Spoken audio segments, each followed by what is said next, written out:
दोस्तों, काफ़ी दिनों बाद मैं वीडियो ला रहा हूँ क्योंकि मैं दूसरे कुछ काम में काफ़ी बिजी था। काफ़ी लोगों के कमेंट्स आए थे कि आपने वीडियोस क्यों डिलीट कर दिए, आपके वीडियोस नहीं दिख रहे हैं। जब मार्केट भाग रहा था तब आप वीडियोस बना रहे थे, अभी मार्केट डाउन हुआ तो आप गायब हो गए।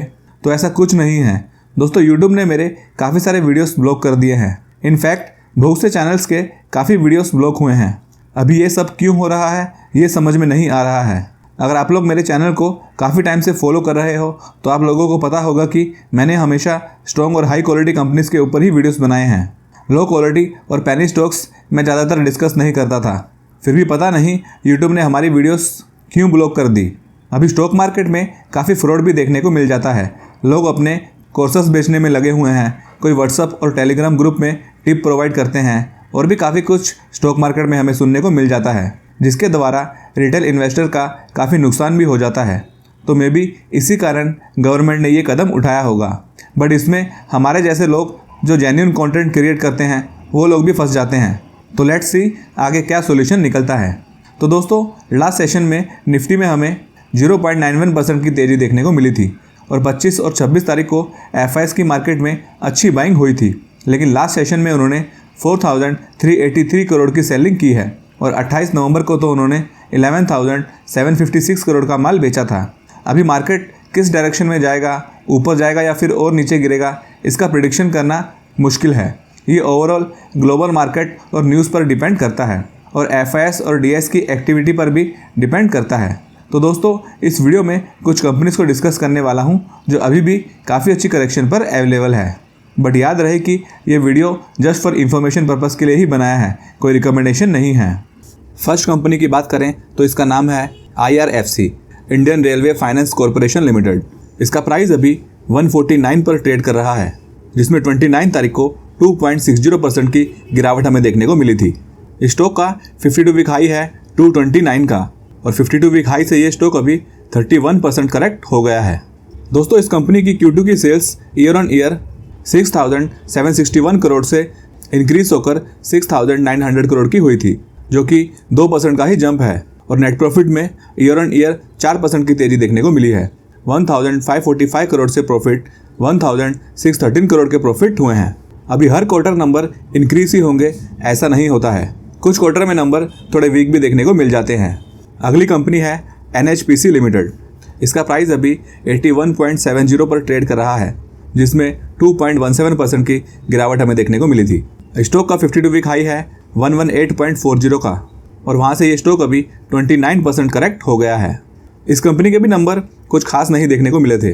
सेल्स ईयर ऑन ईयर और क्वार्टर ऑन क्वार्टर इंक्रीज होते हुए देखने को मिली है, लेकिन नेट प्रॉफिट 1,693 करोड़ से कम होकर 1,069 करोड़ के हुए हैं, क्योंकि टैक्स कंपनी का पहले से काफ़ी ज़्यादा लगा है।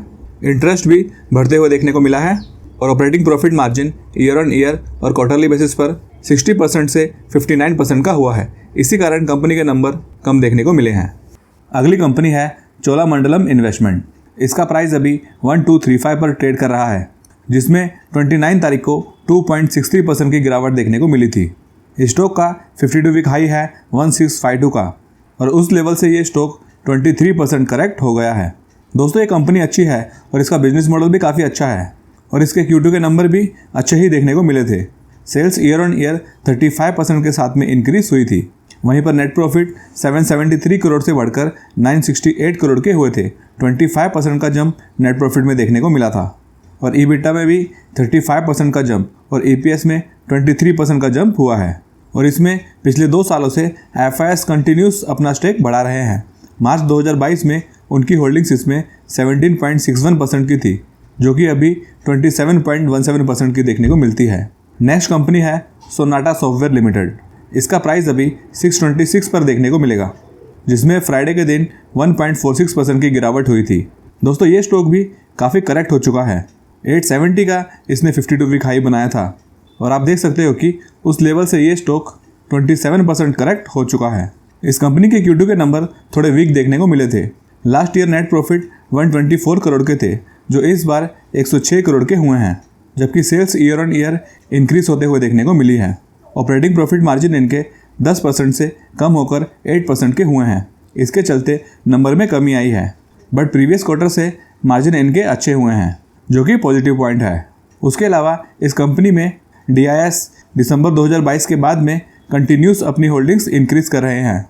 दिसंबर 2022 में उनकी होल्डिंग्स इसमें 13.79% की थी, जो कि स्लोली कंटिन्यूस उन्होंने इसमें अपना स्टेक बढ़ाया है और अभी 23.37% का कर दिया है।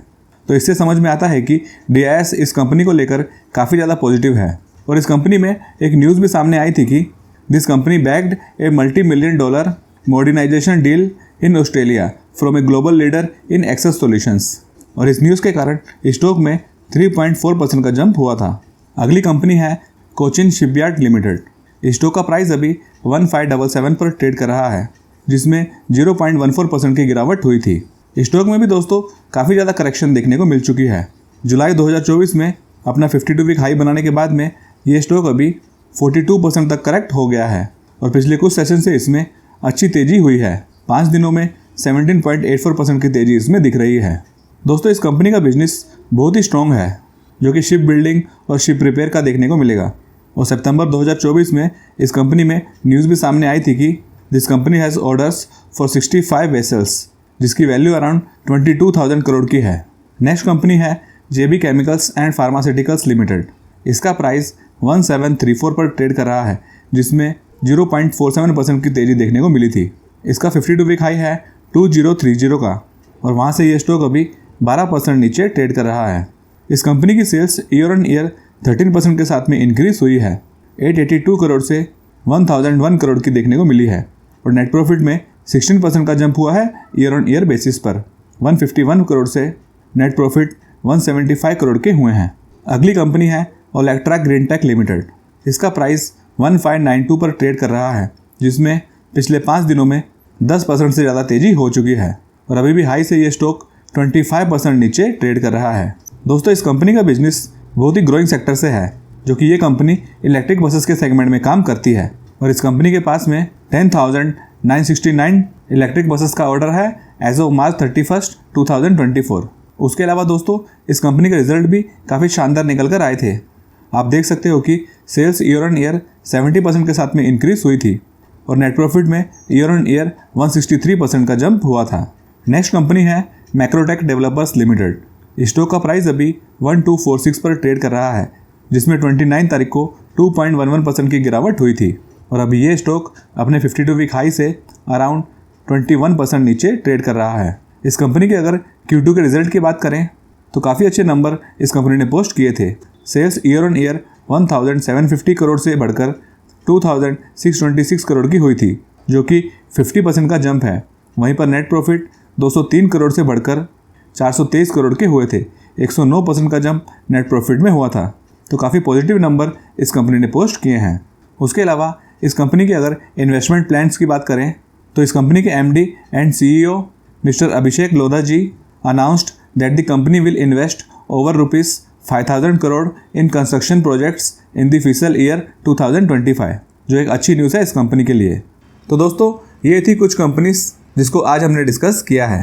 तो वीडियो को लाइक कीजिए और अगर आपने हमारे चैनल को अभी तक सब्सक्राइब नहीं किया है तो हमारे चैनल को भी ज़रूर सब्सक्राइब करें। फिर मिलेंगे कोई दूसरी वीडियो में। Thanks for watching this video.